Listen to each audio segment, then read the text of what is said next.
Hey guys, I'm Matt from Whiteline. We're here at Whiteline HQ today and we've got a Volkswagen Golf Mark 7R on the hoist. Now this car sees regular track use. And what's the purpose of going to the track? Well, you always want to better your PBs. So what we're doing today is we're fitting a BWK 019. It's a front and rear sway bar kit. And it comes with your sway bar end links and sway bar lateral locks. And a 26mm 2-point adjustable front bar and a 24mm 2-point adjustable rear bar.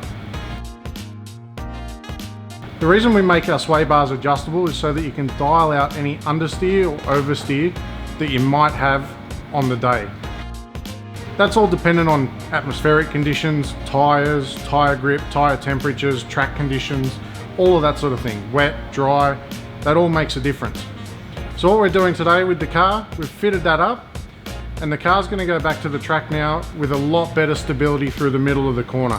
We're going to maintain a greater tyre patch on the road, which is going to give us better mid-corner grip, higher speeds, and better exit out of every corner because you're going to have more grip to lay power down.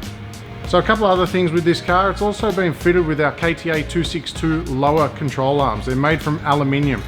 So they're a lot stronger, but they're also a lot lighter than your OEM's pressed steel arms. It's got a Whiteline polyurethane bush in the back of it, and that gives us a caster increase. The other thing that we've done is built-in caster and camber increase into the control arm itself. So as soon as you put them in, you're going to get a gain over your pressed steel OE units. So let's get this thing wheel aligned and we'll take it to the track and find out if we can do a better PB.